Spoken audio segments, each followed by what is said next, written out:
नमस्कार, स्वागत, वेलकम आप सभी का। तो जैसा कि आपने देखा, हम लोग पढ़ने वाले हैं क्लास 6 का एनसीईआरटी का चैप्टर नंबर 1। ठीक है, सौरमंडल में पृथ्वी। सौरमंडल में पृथ्वी पढ़ने से पहले जैसा कि सभी लोगों ने देखा होगा कि रात्रि के समय आकाश में अनगिनत तारे दिखाई देते हैं। कुछ अधिक चमकीले होते हैं, कुछ कम चमकीले होते हैं।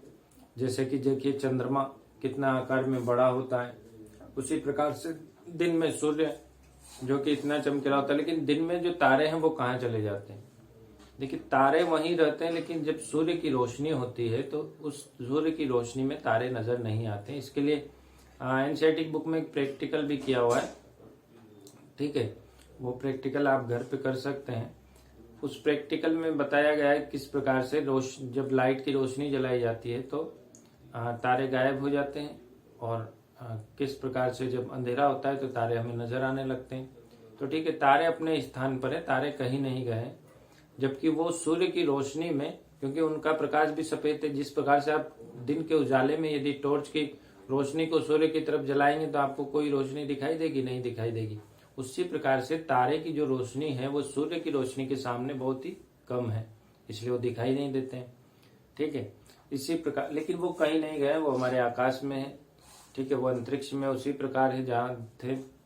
इसके बाद देखिए कि अंतरिक्ष में जो चंद्रमा है वो 15 दिन पर तो पूर्णिमा होता है और 15 दिन पर अमावस्या होता है। पूर्णिमा और अमावस्या क्या होता है? पूर्णिमा जब हमें पूरा गोल चांद दिखाई देता है, बड़ा चांद दिखाई देता है, उस दिन को हम कहते हैं पूर्णिमा। और जिस दिन हमें चांद दिखाई नहीं देता है, अर्थात इसके 15 दिन बाद, पूर्णिमा के 15 दिन बाद, उस दिन क्या होता है? अमावस्या होता है। उस दिन एकदम काली रात होती है और हमें पूरा आकाश साफ दिखाई देता है। ठीक है, तो हम उसी को समझेंगे कि पूर्णिमा और अमावस्या का जो 15 दिन का साइकिल है वो क्यों होता है। तो ये देखिए, ये जो डायग्राम है इससे देखकर समझ सकते हैं कि ये सूर्य है। सूर्य को मैंने लिखा हुआ है, सूर्य है। पृथ्वी है, पृथ्वी को लिखा हुआ है। ये चंद्रमा है जो पृथ्वी के चारों ओर मैंने बनाया है 4 कलाओं में। ठीक है, इसकी 4 जो आकृतियां हैं, 4 स्थानों को मैंने प्रदर्शित किया है। ये चंद्रमा है, मैंने इस पे डायग्राम में लिखा नहीं है। ठीक है, तो आप समझ सकते हैं, ये मैं लिख देता हूं, चंद्रमा। ठीक है, तो चंद्रमा सूर्य पृथ्वी के चारों ओर चक्कर लगाता है और पृथ्वी सूर्य के चारों ओर चक्कर लगा रही है। अब समझने की कोशिश कीजिए कि जैसे ये पृथ्वी है और चंद्रमा इसके इस तरह से चक्कर लगा रहा है और सूर्य इस तरह से, जैसे सामने की ओर से है।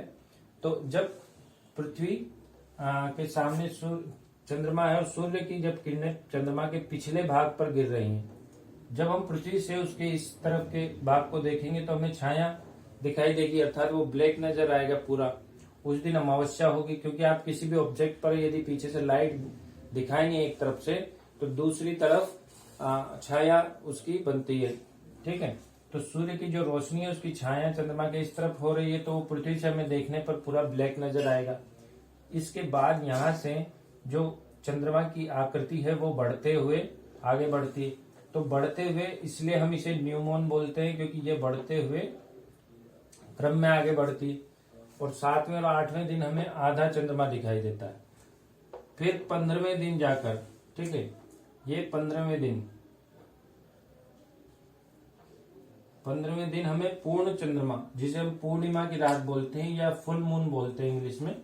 ठीक है, फुल मून दिखाई देगा, क्योंकि जब सूर्य का प्रकाश चंद्रमा के जिस भाग पर पड़ रहा है वो पृथ्वी से देखने पर सामने दिखाई देगा, और जो छाया वाला भाग है वो पीछे की तरफ हो जाएगा। तो यहां से हमें देखने पृथ्वी से ये गोल नजर आएगा, क्योंकि सामने का भाग हमें सीधा गोल, पूरा का पूरा गोल नजर आएगा। ठीक है, इसके बाद यहाँ पूर्णिमा हमारे हिंदी माह का आखिरी दिन होता है। जैसे अंग्रेजी माह आपने देखा होगा, जनवरी है, फरवरी है, मार्च है, उसी प्रकार से हिंदी माह चैत्र बैसाख आषाढ़। ठीक है, तो ये यहाँ से घटता हुआ, यहाँ से पूर्णिमा से सूर्य घटना प्रारंभ होगा और अमावस्या तक पूरा घट जाएगा। 7वें 8वें दिन ये आधा चंद्रमा रह जाएगा। तो इस जो घटता हुआ पक्ष है, ये कौन सा पक्ष है? ये है कृष्ण पक्ष। और जो बढ़ता हुआ है वो कौन सा है? शुक्ल पक्ष। ठीक है, ये इतना तो क्लास 6 में नहीं है, लेकिन हम जो जनरल नॉलेज के लिए बता रहे हैं। ठीक है, इसके बाद हम देखेंगे कि और क्या क्या घटनाएं अंतरिक्ष में हो रही, क्या क्या आकृतियां अंतरिक्ष में है। तो जो चमकती हुई वस्तुएं हम अंतरिक्ष में देखते हैं उनके बारे में समझते हैं कि वो सब क्या है। ठीक है, तो आइए देखते हैं खगोलीय पिंड। ठीक है, ये खगोलीय पिंड क्या है? सूर्य, चंद्रमा तथा वे सभी वस्तुएं, सूर्य, चंद्रमा तथा वे सभी वस्तुएं जो रात के समय चमकती हैं, वो सभी क्या है? खगोलीय पिंड। ठीक है, सूर्य इसमें इंक्लूड हो गया जो दिन में चमक रहा है, और रात को चंद्रमा, पृथ्वी, जितने भी तारे, सितारे जो भी चमक रहे हैं, जो वो सभी क्या है? खगोलीय पिंड है। ठीक है, खगोलीय पिंड के अंदर हम पढ़ेंगे अब तारे। सबसे पहले क्या पढ़ेंगे? तारे, क्योंकि तारे भी चमक रहे हैं। ठीक है, जितनी भी चमकने वाली वस्तुएं हम अब उन्हें बारी बारी से पढ़ना स्टार्ट करेंगे। सबसे पहले हम पढ़ेंगे तारे। तारे क्या है? देखिए, बड़े आकार के खगोलीय पिंड। तारे क्या है? बड़े आकार के खगोलीय पिंड है। दूसरी बात, गैसों के बने हुए। देखिए, गैसों के बने होते हैं, गर्म होते हैं। ठीक है, गैसों के बने हुए हैं, गर्म होते हैं, और अपनी उष्मा वो प्रकाश होता है जिसे बड़ी मात्रा में वो क्या करते हैं? उत्सर्जित कर देते हैं। इसी प्रकार से सूर्य भी एक तारा है। ठीक है, आप कहेंगे सूर्य भी एक तारा, लेकिन बाकी तारों का साइज और सूर्य इतना बड़ा दिखाई देता है पृथ्वी से, जबकि बाकी तारे बहुत छोटे छोटे दिखाई देते हैं, क्योंकि सूर्य की जो दूरी है पृथ्वी से वो अन्य की अपेक्षा, अन्य तारों की अपेक्षा बहुत कम है। ठीक है, और पृथ्वी सूर्य से ही अपने उष्मा और प्रकाश ग्रहण करती है। तो इस वजह से सूर्य पृथ्वी से देखने पर बहुत ही बड़ा दिखाई देता है। ठीक है, सूर्य से पृथ्वी की दूरी लगभग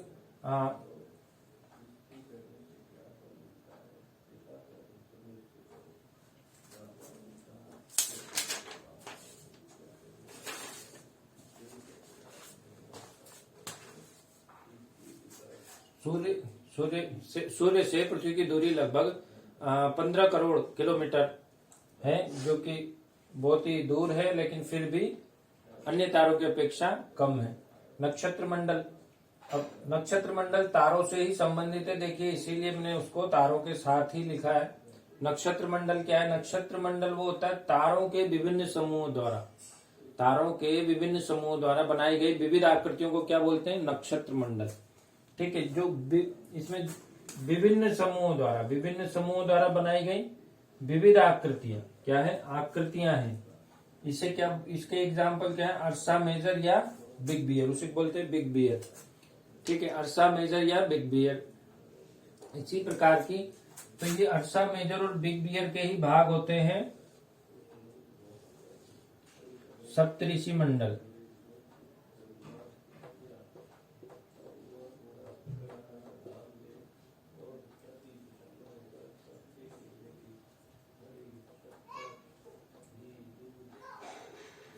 तो आपने सप्तऋषि मंडल के बारे में सुना होगा। सप्तऋषि मंडल हमारे आकाश में जो सबसे आसानी से पहचाने जाने वाली आकृति है, जिसमें 7 तारों का समूह है। ठीक है, तो हम सप्तऋषि मंडल को देखते हैं। तो सप्तऋषि मंडल क्या है? सप्तऋषि मंडल देखिए, सप्तऋषि मंडल है 7 तारों का समूह। 7 तारों का समूह किस प्रकार से है ये भी देखिए। देखिए, मान लीजिए यहां से हम देख रहे हैं, ये सप्तऋषि मंडल की आकृति कुछ इस प्रकार की दिखाई देती है। ठीक है, और ये है ध्रुव तारा।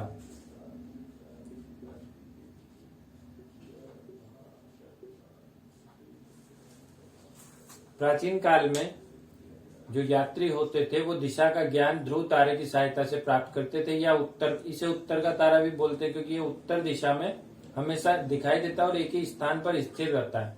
और इस ध्रुव तारे को हम सप्तऋषि मंडल की सहायता से पहचानते हैं। किस प्रकार से?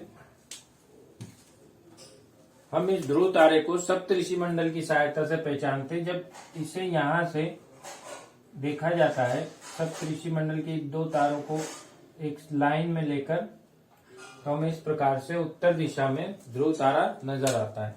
ये हमेशा उत्तर दिशा में होता है।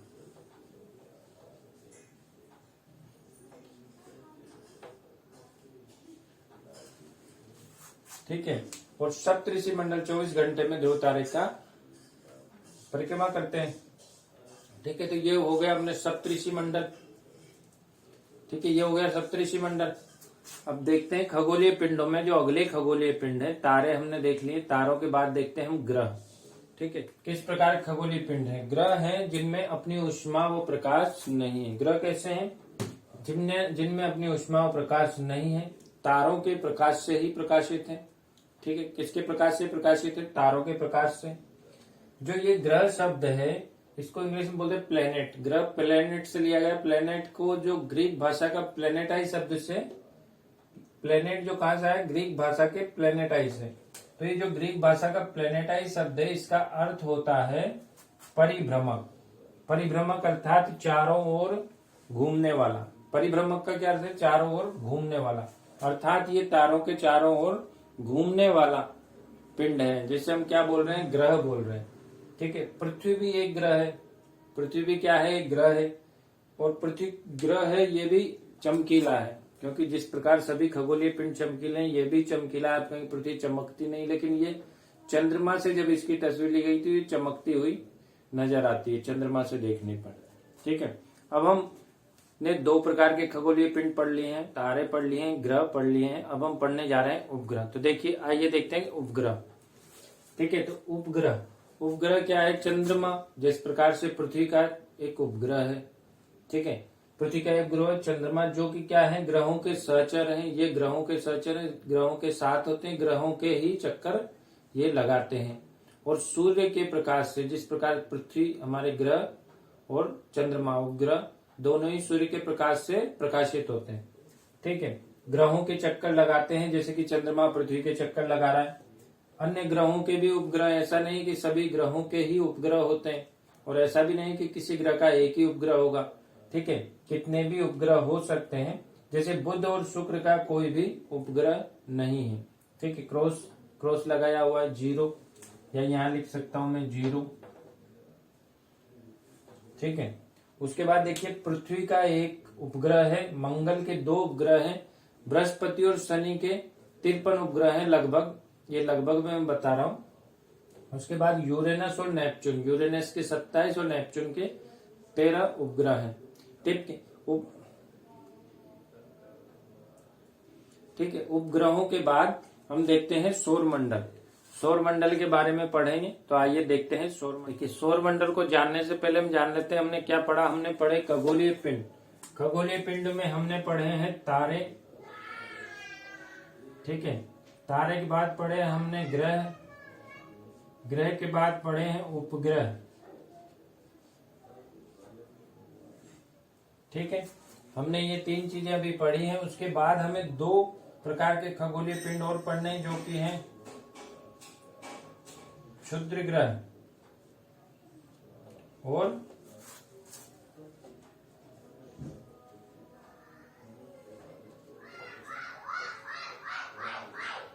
उल्का पिंड। ठीक है, तो ये क्षुद्र ग्रह और उल्का पिंड भी हम पढ़ेंगे, लेकिन पहले हम सौरमंडल पढ़ लेते हैं, जिसमें कि हम तारे, ग्रह और उपग्रह इन सब का एक सिस्टम पढ़ते हैं। ठीक है, तो आइए देखते हैं सौरमंडल। सौरमंडल के बारे में हम पढ़ लेते हैं, उसके बारे में क्षुद्र ग्रह और उनके बारे में भी आपको जानकारी हो जाएगी। तो आइए देखते हैं अब सौरमंडल। सौरमंडल में देखिए हम पौराणिक कथाएं, जो ये रोमन पौराणिक कथाएं हैं, उनमें सूर्य देवता को सोल के नाम से पुकारा गया। ठीक है, किस नाम से? सोल के नाम से। सोल के नाम से ही सोलर सिस्टम आया, सोलर हीटर आए, सोलर पैनल, सोलर विंड, मतलब बहुत सारी जो सोल से आप शब्द बना सकते हैं, जो बुक में दिए हुए हैं। सौर, और सौर का अर्थ क्या होता है? सूर्य से संबंधित। अर्थात सौर मंडल क्या है? सूर्य से संबंधित तथा सूर्य का परिवार। सौर मंडल का अर्थ क्या होगा? सूर्य का परिवार। अब सूर्य के परिवार में कौन कौन है?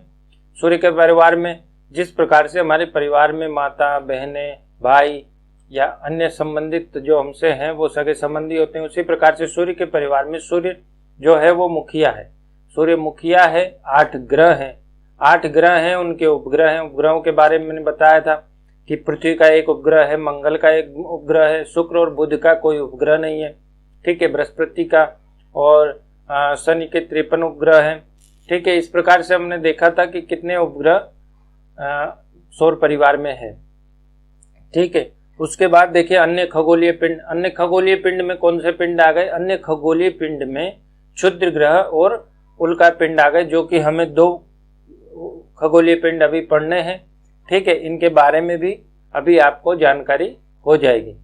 ठीक है, सौरमंडल के हमने ग्रह देख लिए। सौरमंडल के बाद हम सूर्य के जो एक एक चीज है उनको एक एक पार्ट्स को हम लेके चलेंगे। जैसे सूर्य के बाद हम ग्रहों में जाएंगे, ग्रह, और ग्रहों के बाद हम ग्रहों का पूरा वो स्थिति देखेंगे। आइए देखते हैं सौरमंडल। सौरमंडल में देखते हैं सूर्य जो कि सौरमंडल के केंद्र में है। सूर्य जो कि सौरमंडल का केंद्र है। किस प्रकार से, ये देखिए, सूर्य की चारों ओर दीर्घवृत्ताकार कक्षा में सभी ग्रह चक्कर लगाते हैं। ये दीर्घवृत्ताकार कक्षा में ग्रह चक्कर लगाते हैं।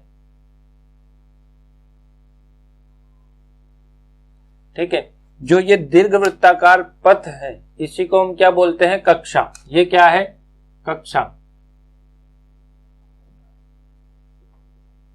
तो ये दीर्घवृत्ताकार पथ ही ग्रहों की क्या कहलाती है? कक्षा। तो सूर्य सौरमंडल का केंद्र है और उसके चारों ओर ग्रह चक्कर लगा रहे हैं और बहुत बड़ा है और गर्म गैसों का बना है। कैसा है? बहुत ही बड़ा है और गर्म गैसों का बना हुआ है, जो कि हमने पहले पढ़ चुके हैं कि ऐसे तारे जो खगोलीय पिंड हैं जो वो बहुत ही गर्म थे और बहुत ही आकार में बड़े थे और गैसों के बने हुए थे। ठीक है, सभी ग्रह खिंचाव बल से बंधे हुए। तो सौरमंडल के जितने भी ग्रह हैं वो सभी एक बल से बंधे हुए हैं आपस में, इसलिए वो अपने सौरमंडल से बाहर नहीं जाते। प्रकाश एवं ऊष्मा का एकमात्र स्रोत है। तो सूर्य सौरमंडल का मुखिया होने के साथ साथ प्रकाश एवं ऊष्मा का एकमात्र स्रोत है, अर्थात पोषण इसी से प्राप्त हो रहा है। जिस प्रकार से हमारे मुखिया द्वारा हमारे परिवार पोषण किया जाता है, उसी प्रकार से सूर्य द्वारा सौरमंडल का पोषण किया जा रहा है। 15 करोड़ किलोमीटर दूर है, ये पृथ्वी से 15 करोड़ किलोमीटर दूर है, अर्थात आप देखिए कितना दूरी पर है। जबकि हमसे चंद्रमा 3,84,400 किलोमीटर की दूरी पर है और सूर्य की देखिए तो आप 15 करोड़ किलोमीटर दूर है। तो आप अंदाजा लगा सकते हैं कि कितना दूरी चंद्रमा की हमसे, सूर्य की अपेक्षा पृथ्वी के कितना नजदीक है चंद्रमा। फिर भी इसी कारण चंद्रमा में बड़ा दिखाई देता है, जबकि वो सूर्य की अपेक्षा आकार में बहुत ही छोटा है। ठीक है, आगे देखिए, हम इसके बाद देखते हैं, आइए ग्रहों के बारे में देखते हैं। ठीक है, आइए हम देखते हैं 8 ग्रह, उनके उपग्रह और उनके बारे में। ठीक है, तो हम देखते हैं अब सौरमंडल में ग्रहों के बारे में। ठीक है, सूर्य के बारे में हम देखा, सूर्य के परिवार में अब हम ग्रहों पे ऊपर आए। ग्रह 8 ग्रह, कितने? 8 ग्रह हैं। सूर्य से दूरी के अनुसार ग्रहों का मैंने सीक्वेंस बताया है। बुध, शुक्र, पृथ्वी, मंगल, बृहस्पति, शनि, यूरेनस और नेपच्यून। ठीक है, इसे याद करने की हम ट्रिक भी देखेंगे। इंग्लिश की ट्रिक की जगह हम हिंदी की ट्रिक को प्रेफर करेंगे कि वो अच्छे बुध जो है सूर्य के सबसे पास का ग्रह है, जो कि 88 दिन में सूर्य के चक्कर पूर्ण करता है। शुक्र पृथ्वी की जुड़वा ग्रह है। शुक्र और पृथ्वी को जुड़वा ग्रह माना जाता है क्योंकि इनकी आकार और आकृति लगभग एक समान है। ठीक है, उसके बाद देखिए प्लूटो पहले ग्रह था। 2006 में अंतरराष्ट्रीय खगोल संगठन, किसकी? अंतरराष्ट्रीय खगोल संगठन ने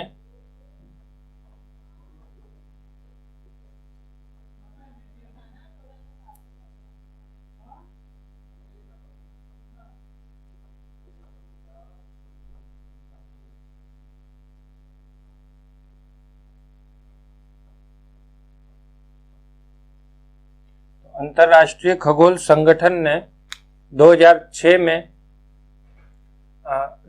इसे बोने ग्रह की श्रेणी में डाल दिया।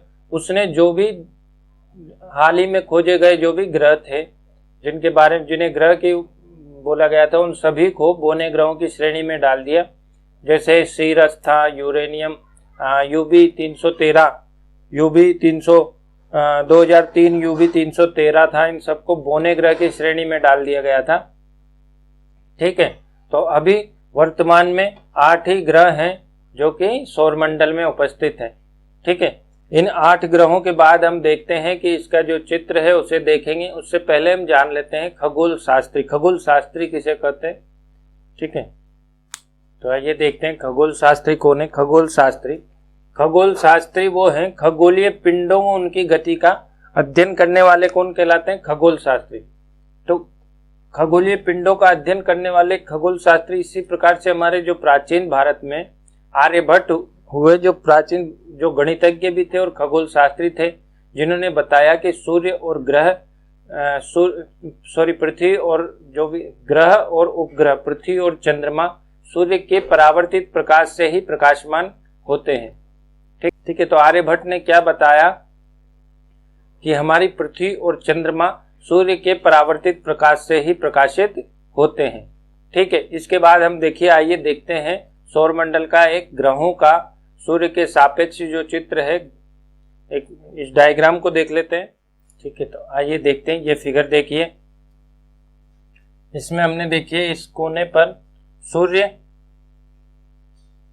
और ये सभी ग्रह 8 ग्रह 1 2 3 4 5 6 7 8 ग्रह हैं। ये क्षुद्र ग्रह, ये क्या है,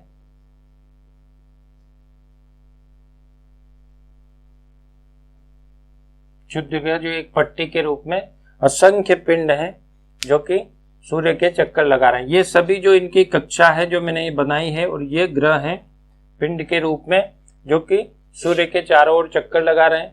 ये सभी सूर्य से ही अपनी रोशनी व प्रकाश, उष्मा व प्रकाश प्राप्त करते हैं। तो क्षुद्र ग्रह के अंदर जो ये 4 ग्रह हैं, इन्हें हम कहते हैं आंतरिक ग्रह। ये सूर्य के नजदीक के ग्रह हैं। देखिए सबसे नजदीक जो ग्रह है वो है बुध। ये बुध सूर्य के सबसे नजदीक है, ठीक है। जो ये आंतरिक ग्रह है, ये किसके बने हुए हैं, ये चट्टानों के बने हुए हैं,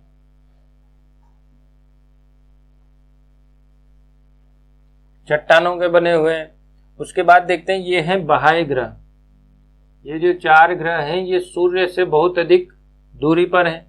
ये हैं बाह्य ग्रह, इन्हें हम बोलते हैं बाह्य ग्रह।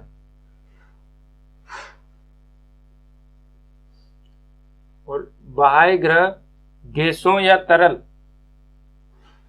किसके बने हैं, गैसों या तरल के बने हुए, ठीक है। तो ये जो इनका सीक्वेंस है, ये सीक्वेंस याद रखना है कि पृथ्वी देखिए, पृथ्वी तीसरे स्थान पर है। सूर्य से दूरी के आधार पर पृथ्वी तीसरे स्थान पर है, और इसी प्रकार से इनके उपग्रह इनके चक्कर लगा रहे हैं, क्षुद्र ग्रह। अब इसके बाद ठीक है, अब हमने देख लिया खगोलीय पिंड। खगोलीय पिंडों में हमने तारे देख लिए, तारों के बाद हमने देख लिए कि ग्रह थे, ग्रहों के बाद हमने उपग्रह देख लिए, ठीक है। उसके बाद हमने फिर सौरमंडल देखा, सौरमंडल में हमने सूर्य देखा, ग्रह देखा, और ग्रहों का स्थिति को हमने देख लिया है। उसके बाद ग्रहों की स्थिति देखने के बाद अब हम चलते हैं पृथ्वी पर चलते हैं। पृथ्वी के बारे में हम लिखें। पृथ्वी के बारे में देखिए, पृथ्वी जो ग्रह है इसकी सूर्य से दूरी के आधार पर ये तीसरा ग्रह है, बुध, शुक्र। उसके बाद पृथ्वी तीसरे स्थान पर आता है। उसके बाद देखिए आकार के आधार पर ये 5वां ग्रह है, ठीक है। उसके बाद देखते हैं हम इसके बारे में कि ये ध्रुवों पर चपटी है। पृथ्वी कैसी है, ध्रुवों पर चपटी। ये देखिए आप, पृथ्वी जो गोल है ये ध्रुवों पर चपटी है, ठीक है। जब ये पृथ्वी ध्रुवों पर चपटी है, इस आकृति को, इसी आकार को भूभाग कहते हैं, जियोइड कहते हैं। जब ये जो पृथ्वी की आकृति चपटी है, इस प्रकार की आकृतियां जो भी पृथ्वी के समान आकृतियां होंगी उन्हें हम क्या कहेंगे, भूभाग, ठीक है। तो फिर देखिए सौरमंडल का सबसे अद्भुत ग्रह है। ऐसा क्यों, ये सौरमंडल का सबसे अद्भुत ग्रह क्यों है? जीवन के लिए अनुकूल परिस्थितियां हैं, इसलिए ये सबसे अद्भुत ग्रह है। अब जीवन के लिए वो कौन सी अनुकूल परिस्थितियां हैं जो यहाँ पर मौजूद है, ठीक है, वो भी हम देखते हैं। ये भी प्रश्न बनता है। और सौरमंडल का अद्भुत ग्रह क्यों कहा जाता है और जीवन के लिए अनुकूल परिस्थितियां क्या हो सकती हैं, ये भी पूछा गया। तो हम बताते हैं कि यहाँ न तो अधिक गर्म है और न अधिक ठंडा है, न तो अधिक गर्म है न अधिक ठंडा है। उसके अतिरिक्त यहाँ पर जल है। जल के अलावा अब देखिए कि यहाँ पर वायु वो पानी दोनों की उपलब्धता है। तो वायु में वो आवश्यक गैसें उपस्थित है जो जीवन के लिए आवश्यक है, जैसे कि ऑक्सीजन। ठीक है, ऑक्सीजन के बिना हमारा जीवन संभव नहीं है। उसके पृथ्वी का ये जो है, इसके बाद देखिए, ठीक है, जो सूर्य के ग्रह के आधार पे, आकार के आधार पर, स्थान के आधार पर जो हम देखा, ग्रहों का जो हमने देखा, तो जो पृथ्वी के बारे में हम अध्ययन करते हैं तो जी का अर्थ होता है पृथ्वी। अब इसमें जैसे ग्राफी का अर्थ होता है लिखना। ये सब ग्रीक वर्ड है, अर्थात पृथ्वी के बारे में लिखना, पृथ्वी का विवरण, वो क्या बोला जाता है? जियोग्राफी। ठीक है, उसी प्रकार से जियोलॉजी, पृथ्वी का अध्ययन क्या हो गया? लॉजी का अर्थ है अध्ययन।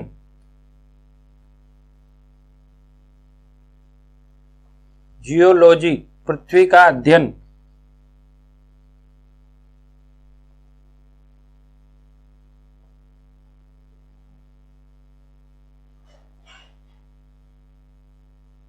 ये क्या है? विवरण। किसका? पृथ्वी का। उसके बाद होता है जियोमेट्रिया।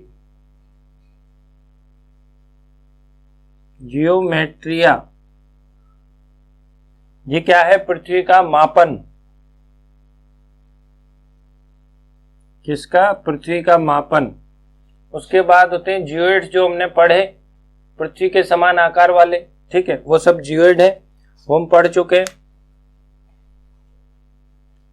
ठीक है, पृथ्वी जो है, पृथ्वी का जो सूर्य से आने वाला, पृथ्वी तक सूर्य जो प्रकाश वो उष्मा सूर्य से प्राप्त करती है। तो सूर्य से जो प्रकाश पृथ्वी तक आता है, उसे सूर्य तक उसकी गति 3 लाख किलोमीटर प्रति सेकंड होती है। जो सूर्य का प्रकाश है उसकी गति लगभग 3 लाख किलोमीटर प्रति सेकंड होती है। ठीक है, कितनी होती है? 3 लाख किलोमीटर प्रति सेकंड। तो ये किसकी गति है? प्रकाश की। ठीक है, तो सूर्य के प्रकाश को पृथ्वी तक पहुंचने में कितना समय लगता है? 8 मिनट। 8 मिनट का समय लगता है। तो आप अंदाजा लगाए कितनी दूरी पर होगा। जबकि हम यहाँ पर एक ट्यूबलाइट जलाते हैं, तुरंत उजाला हो जाता है, तुरंत प्रकाश चारों ओर फैल जाता है। लेकिन जब सूर्य से प्रकाश चलता है तो उसे पृथ्वी पर आने में ही 8 मिनट का समय लग जाता है। ठीक है,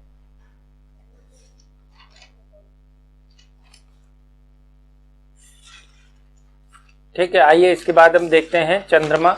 चंद्रमा के बारे में पढ़ेंगे, जो कि पृथ्वी का उपग्रह है।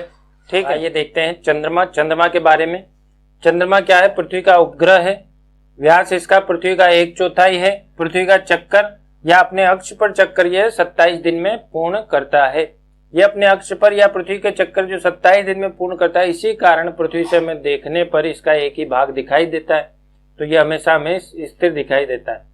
ठीक है, और इसके जो पर्वत पठार और वो सब चीजें, पर्वत पठार, वो खाइयां हैं, उसकी जो छाया है वो हमें यहाँ से पूर्णिमा के दिन देखने को मिलती है। जो कि मैंने शुरू में ही बताया था कि चंद्रमा का एक भाग जो कि सूर्य के प्रकाश से प्रकाशित होता है, जबकि दूसरे भाग पर छाया होने के कारण अमावस्या के दिन हमें वो पूरा अंधकार दिखाई देता है। और जबकि पूर्णिमा के दिन जो भाग प्रकाशित होता है वो पृथ्वी से देखने पर दिखाई देता है। और जिस प्रकार पूरा चांद दिखाई देता है और उसमें छाया हमें दिखाई देती है, जो कि पर्वत और वहां बनी खाइयों और गड्ढों की है।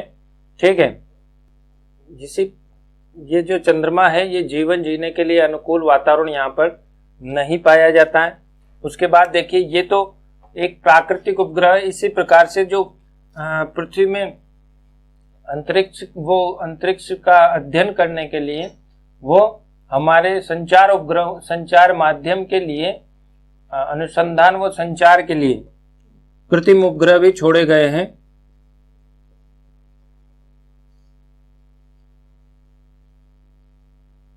जो किसके माध्यम से छोड़े जाते हैं? रॉकेट के माध्यम से।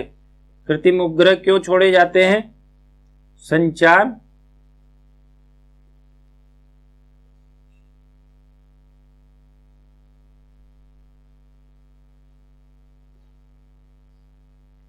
वो अध्ययन के लिए। ठीक है, तो जैसे कि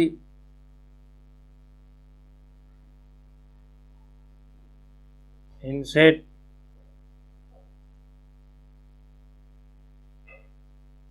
IRS, एडुसेट, ठीक है, ये कुछ कृत्रिम उपग्रह हैं जो कि रॉकेट की सहायता से अंतरिक्ष में छोड़े जाते हैं। ये जियो ऑर्बिट और पोलर ऑर्बिट में छोड़े जाते हैं। दो तरह की ऑर्बिट होती है जो कि आगे कक्षाओं में आप पढ़ेंगे। ठीक है, जियो ऑर्बिट, पोलर ऑर्बिट। ठीक है, इसके चंद्रमा के बारे में अब हम देख लेते हैं, जो हमारे कक्षा का अंतिम पड़ाव है। ठीक है, इसमें हम देख लेते हैं क्षुद्र ग्रह, उल्कापिंड और ब्रह्मांड और आकाशगंगाएं। आकाशगंगा ब्रह्मांड किस तरह संबंधित हैं। ठीक है, आइए देखते हैं क्षुद्र ग्रह और उल्कापिंड। तो क्षुद्र ग्रह के बारे में देखिए। क्षुद्र ग्रह जो तारों ग्रहों के अतिरिक्त, अर्थात हमने पढ़े तारे, ग्रह और उपग्रह जो कि खगोलीय पिंड थे, उसके अतिरिक्त जो बचे हुए खगोलीय पिंड है वो सब क्या कहलाते हैं? असंख्य छोटे छोटे पिंड जो सूर्य के चारों ओर चक्कर लगाते हैं। ठीक है, ये एक पट्टी के रूप में चक्कर लगाते हैं, जैसे कि हमने लास्ट फिगर में देखा था पिछले कि जो मंगल और बृहस्पति के मध्य में जो पट्टी थी वह क्षुद्र ग्रह की पट्टी थी। और ये चित्र देखिए, इसमें किस प्रकार से क्षुद्र ग्रह दिखाई दे रहे हैं। ठीक है, तो ये इसी प्रकार से एक पट्टी में सूर्य के चक्कर लगाते। मंगल व बृहस्पति के मध्य की पट्टी के रूप में ग्रहों के भाग जो बहुत वर्षों पहले विस्फोट से टूटकर अलग हुए थे प्राचीन समय में, वही क्षुद्र ग्रह के टुकड़े, जो ग्रहों के टुकड़े हैं, वो क्षुद्र ग्रह के रूप में चक्कर लगाते हैं। ठीक है, उसके बारे में देखिए हम उल्कापिंड। उल्कापिंड क्या है? सूर्य के चारों ओर चक्कर लगाने वाले छोटे छोटे पत्थरों के टुकड़े क्या हैं? उल्कापिंड। ये भी सूर्य के चक्कर लगाते हैं, पर ये क्षुद्र ग्रह की अपेक्षा छोटे हैं और ये समूह में नहीं है। ठीक है, जो ये छोटे छोटे टुकड़े हैं उल्कापिंड, ये पृथ्वी के जब पास आ जाते हैं तो पृथ्वी में गिरने की प्रवृत्ति इनकी होती है। तो जब ये पृथ्वी के वायुमंडल में प्रवेश करते हैं तो इनमें ऊष्मा व घर्षण के कारण आग लग जाती, इनमें ये जल जाते हैं और जलने के कारण इनमें प्रकाश उत्पन्न होता है, इसलिए हमें चमकते हुए दिखाई देते हैं। कुछ उल्कापिंड जो कि आकार में बड़े होते हैं वो पृथ्वी की सतह तक आकर टकरा जाते हैं, जिससे कि पृथ्वी पर गड्ढे हो जाते हैं या बड़े तालाब बन जाते हैं। ठीक है, तो अब देखते हैं हम इसके बाद ब्रह्मांड वो आकाशगंगा। तो आकाशगंगा क्या है? आकाशगंगा बेसिकली हम देखें तो आकाशगंगा जो आकाश में हमने कभी देखा होगा कि तारों की बहुत दूधिया एकदम जो सफेद नदी जैसी बहती हुई हमें दिखाई देती है, जो इस छोर से, एक छोर से लेकर दूसरे छोर तक हमें दिखाई देती। इसे ही प्राचीन काल में एक सफेद रोशनी की नदी समझा जाता था, जिससे कि इसका नाम आकाशगंगा पड़ गया। आकाशगंगा में ही एक आकाशगंगा है मिल्की वे। मिल्की वे के अंतर्गत ही हमारा सौर मंडल आता है, जिसमें कि हमारी पृथ्वी भी है। ठीक है, तो मिल्की वे के अंदर हमारा सौर मंडल, सौर परिवार आता है, जिसके अंदर की मिल्की वे के अंदर ही हमारा सौर परिवार आता है। ठीक है, उसके बाद देखते हैं कि ये जो असंख्य आकाशगंगाएं हैं, असंख्य आकाशगंगाएं मिलकर ही एक ब्रह्मांड का निर्माण करती हैं। तो ठीक है, आइए देखिए एक डायग्राम।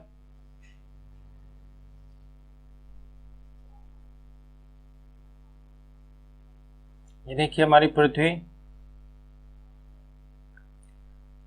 के ऊपर देखिए ये हमारा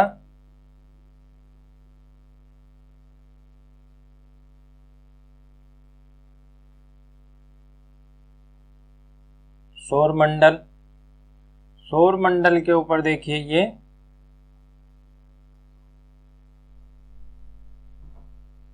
क्या है? सौर मंडल के ऊपर है आकाशगंगा।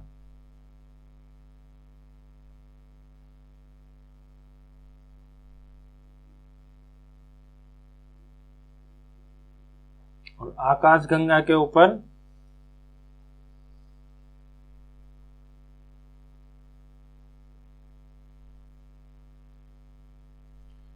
ये जो ब्रह्मांड है ये असंख्य आकाश गंगाओं से मिलकर बना हुआ है। ब्रह्मांड के अंदर ही आकाश गंगा है और आकाश गंगा के अंदर सौर मंडल है, सौर मंडल के अंदर हमारी पृथ्वी है। सौर मंडल जो है ये आकाश गंगा, जो हमारी आकाश गंगा है वो है मिल्की वे।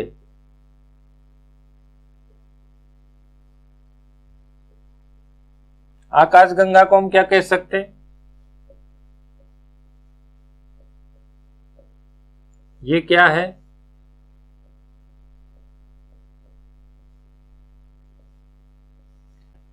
तो आकाश गंगा क्या है? करोड़ों तारों व बादलों व प्रकाश का एक सिस्टम है।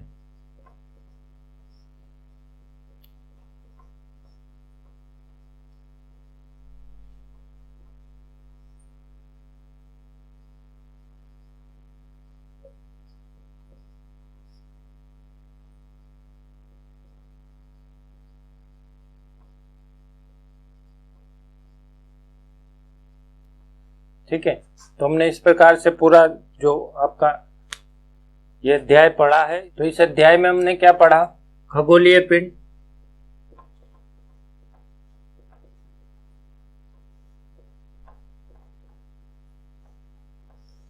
खगोलीय पिंड में हमने पढ़े तारे, तारों में हमने पढ़ा नक्षत्र मंडल,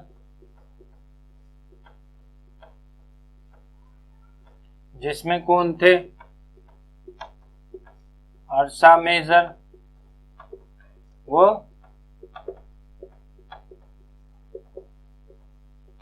बिग बियर। ठीक है, उसके बाद हमने तारों में पढ़े ग्रह, 8 ग्रह थे, ने पढ़े उपग्रह। ठीक है, 8 ग्रह कौन से थे? बुध था, शुक्र था, पृथ्वी थी,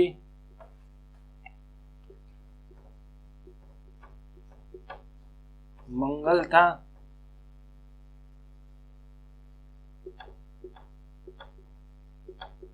बृहस्पति थी, शनि,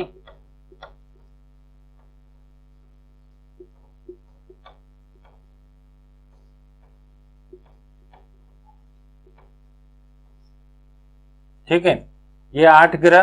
अब इनका सीक्वेंस हम उसके बाद देख लेते हैं उपग्रह, और उसके बाद हमने पढ़े उपग्रह के बाद क्षुद्र ग्रह,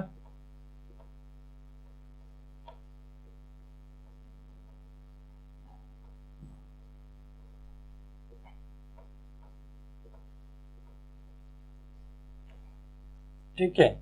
अब इन सब का जो सिस्टम था वो हमने पढ़ा सौर मंडल,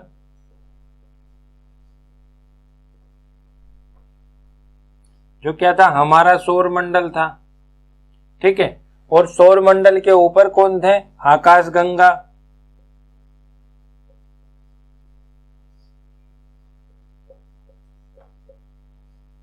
और आकाश गंगा के ऊपर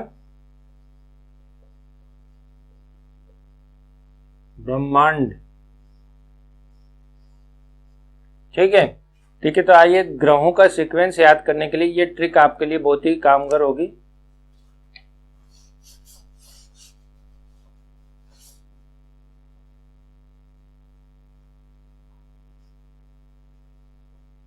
बुध के बाद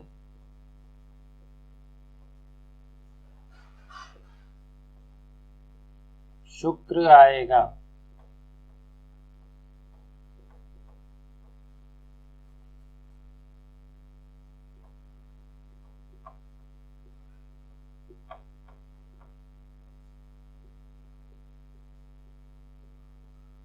तो मंगल होगा।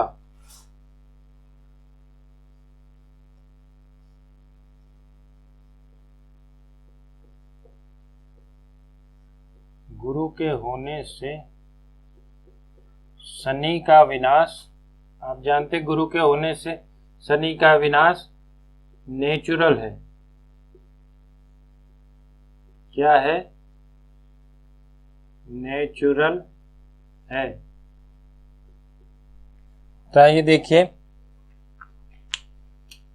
जो बुध है, बुध अर्थात बुध ग्रह, बुध के बाद शुक्र आएगा, बुध के बाद क्या आता है, बृहस्पति आता है। बुध के बाद बृहस्पति आता है, लेकिन बृहस्पति नहीं आएगा, बुध के बाद डायरेक्ट कौन आ जाएगा, शुक्र आ जाएगा। शुक्र आएगा तो मंगल, तो पृथ्वी पर मंगल होगा। किस पर,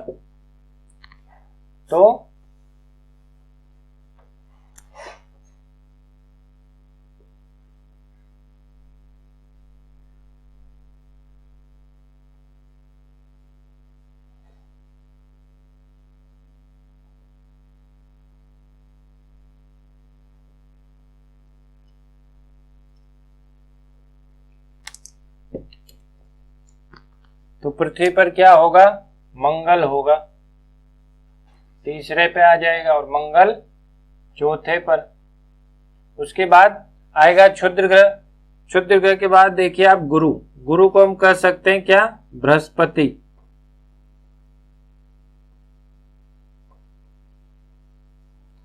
गुरु के होने से शनि का विनाश, विनाश में से देखिए आप नस यानी यूरेनस,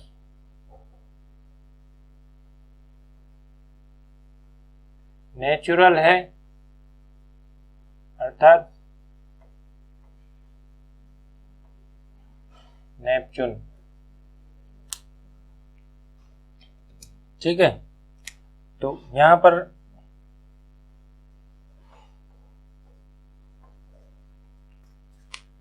ये समाप्त होता है। तो आपको आशा करता हूं कि ये जो अध्याय हमने क्लास 6 का लिया है, चैप्टर 1 सौर मंडल में पृथ्वी, आपको अच्छा लगा होगा। यदि अच्छा लगे तो लाइक, कमेंट और शेयर करें और इसे अधिक से अधिक विस्तारित करें।